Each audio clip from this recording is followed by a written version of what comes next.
And I have to and want to introduce someone who needs no introduction, but Ralph and John Richards say he has to have one anyway. I was comparing McConnell with Snowden.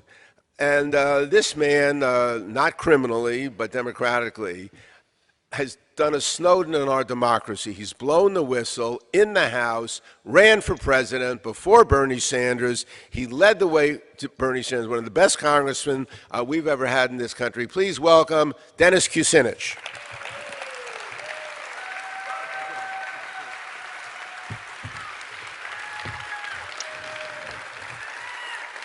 Thank you. Thank you. Thank you very much. I'd like to begin, first of all, by acknowledging the presence of my wife, Elizabeth Kucinich, who is increasingly involved in agroecology and in being able to demonstrate the path that we can take in dealing with climate change directly related to regeneration of our agricultural policies. So Elizabeth, thank you for being here. And thanks to Ralph Nader for inviting me to speak about public budgets. My first experience with public budgets was in Cleveland, Ohio as a city councilman. Once I learned how to read the city budget, I was able to successfully oppose tax increases and expose fraud and waste in government. Initially, I found the city budget boring and sleep-inducing. But once I understood where the money was coming from, the rate at which it was coming in, how it was being spent, and for whose benefit, and at what rate, I was able to engage in serious discussions about the spending priorities of the city of Cleveland. By the time I became mayor of Cleveland in 1977, seems like another incarnation, within the first year I cut city spending by 10% without reducing services, through introducing tight budget controls and eliminating waste, fraud, and abuse. A 10% reduction in a budget in a single year. Parallel to my efforts was the attempt of the city's financial advisor, a major corporate law firm, to encourage the city to expand its bonded indebtedness and to engage in spending money it did not have as an underhanded means to build a case for the privatization of the city's municipally owned electric system. If not for my knowledge of city budgets, I would have been vulnerable to the great push in the media and by corporate Cleveland to try to force the sale, read theft, of the city's power company worth over $250 million for the relatively paltry sum of $88.1 million. I mention this at the beginning because back then Cleveland became the first city in America to break through power, to confront corporate power and public corruption in a forthright way, to rally the people in defense of their right to a government they could call their own, and to gain public affirmation of the right to own public service facilities like a municipal electric system. The battle over Muni Light in Cleveland, which began as a budget battle, ended up saving the people of Cleveland hundreds of millions of dollars in reduced costs for electricity and street lining. The one national figure who came to the defense of the people of Cleveland at that time was Ralph Nader. That was nearly, and I've never forgotten that, Ralph, nor have the people of Cleveland. That was nearly 40 years ago. Today I'm proud to stand again and again with Ralph Nader to challenge corporate control of our government, special interest control over the budgetary process, to call to reverse privatization of municipal services, which is happening all over America in the ironic name of fiscal conservatism. By the way, little commercial here, I just completed a 500-page book with over 3,000 footnotes about that battle to save Muni Light in Cleveland, and it'll be published in 2017. Public budgets are not neutral. They are a political statement. They inform us not only of the priorities of government, but the deeper question of who rules. Today in America, corporate control of both political parties has put our democracy at risk and set at a distance the just claims of the American people for jobs for all, health care for all, education for all, retirement security for all, and a clean environment for all. Since 9/11, the budget of the United States has helped to accelerate the wealth of our nation upwards, putting massive resources into the war machine and the national security state without any serious accountability. A good part of the war spending was off budget. It added to the national debt while pretending that the country was balancing the budget. Calls for constitutional amendments to balance the budget were really aimed at slashing social services in the name of fiscal conservancy, while protecting the sinecure of the military-industrial complex, which currently has a death grip on the budget. When I first came to Congress in 1977, I was told that the American system of government worked on an intricate set of checks and balances. I found that to be true. The administration writes the checks, and Congress doesn't know what the balance is. I gained a seat on the Government Oversight Committee, which investigates occasionally waste, fraud, and abuse, and which held hearings on the Department of Defense.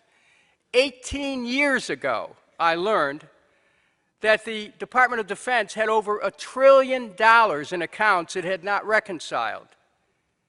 To this day, it has not successfully passed an audit. At that time, it was missing tanks and ships and rocket launchers, among other material. Recently, NBC exposed the waste of $1 billion on a computer system, get this, which was supposed to improve government efficiency. The DoD is preparing to modernize the so-called nuclear triad of land, sea, and air-based attack systems, and it's going to need about another $1 trillion to do that. That's T for trillion. And they want to take that program off budget in a separate account. When we had this hearing in government oversight, they presented information about the number of accounting systems which the Department of Defense had. Over 1,100 separate accounting systems. What this amounted to and amounts to is a constructive practice of deception so that neither Congress nor the American people will ever know how much money is being spent or how it's being spent. It is a system set up to defy scrutiny and to move billions of dollars around the globe in pursuit of unknown activities. When you have a large percentage of the budget beyond control, it is axiomatic that the budget process itself is a fraud. Total federal spending for mandatory, discretionary, and interest spending in 2015 equaled $3.8 trillion, of which about $600 billion, or 54% of discretionary spending, 54% of discretionary spending goes to the Department of Defense. Our military is in at least 130 countries and over 900 bases. In the last 20 years, the U.S. has engaged in wars directly or through proxies such as NATO in countries such as Serbia, Iraq, Libya, Pakistan, Afghanistan, Somalia, at a total cost exceeding $6 trillion, much of the spending off budget. That sum means that every man, woman, and child in America has contributed at least $20,000 to the war machine. If budgets are an expression of the values of the leaders of our nation, then we have a clear picture here of a nation spending trillions seeking power abroad, which has lost its legitimacy at home as permanent levels of unemployment, failures of small businesses, the obliteration of the family farm, a healthcare system enthralled to private interests, the crushing educational debt of America's young people, the shakiest of retirement security of our elderly, and the largest corporations defying with impunity. Even to this day, read what ExxonMobil said about protecting the global climate. They don't have any interest in it. Budgets establish our national priorities, and our national priorities are wrong. We need to take a lesson from the Occupy Wall Street movement and begin to occupy Congress. There's a reason why Congress's approval rating is around 11%.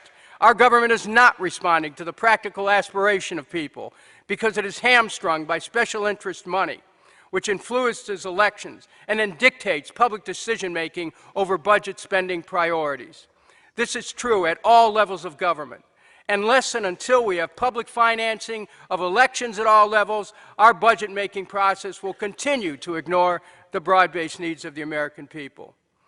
We are constantly being told we don't have enough money to meet the needs of the people. We're in an era where taxation is being increased, but public budgets slash programs which support human needs. We're in a closed-loop economy where money equals debt. We have to address two areas, one, government income, and the other, government expenditures. The question seldom asked is, where does the money come from, and how is money brought into existence? When we address that question, we can more easily address issues of government income and spending. Currently, the only way to expand the actual money supply is to borrow money into existence through fractional reserve banking, a mechanism which was created by the privatization, I want to stress this, the privatization of the money supply. What we call money is an entry in a ledger. It should be a neutral value of exchange, which helps to facilitate the trading of goods for services. Right now, our money is not a neutral value of exchange. It is essentially a debt to the private banking system, which lends it into existence at interest. Some of you are familiar with the fact that the monetary supply, or the money supply, was privatized in 1913 in the Federal Reserve Act. We're in a world where we have needs, materials, and labor. The thing we don't have enough of is money, which is ridiculous since it's an entry in a ledger. We're constantly told the economy needs to grow and grow.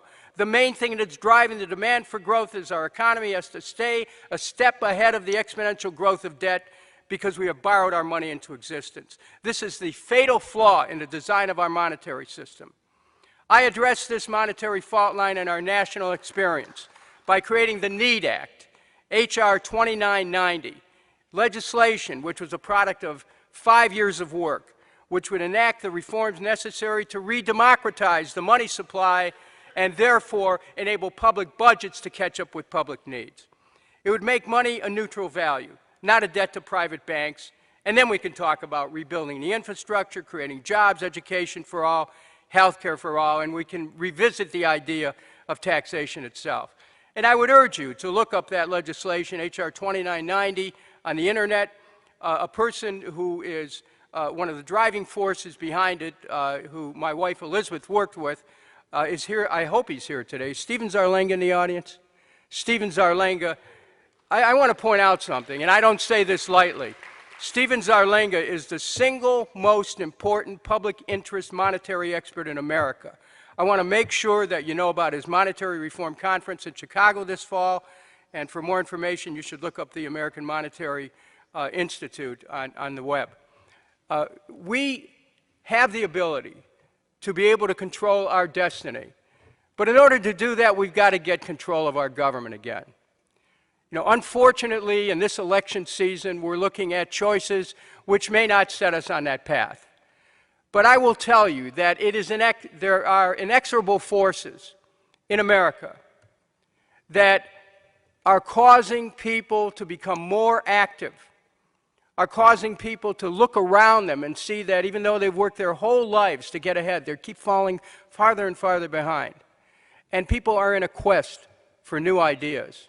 They're in a quest for solutions that can lead to a qualitative transformation of social, political, and economic structures. We're right at the cutting edge of that movement. And for all the years that he has helped to advance those causes, I want to thank Ralph Nader and commit to him my willingness to work with him in a partnership so that we can create a new country and a new world. Thank you very much. Thank you.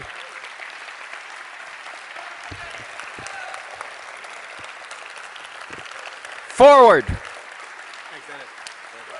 See you back there.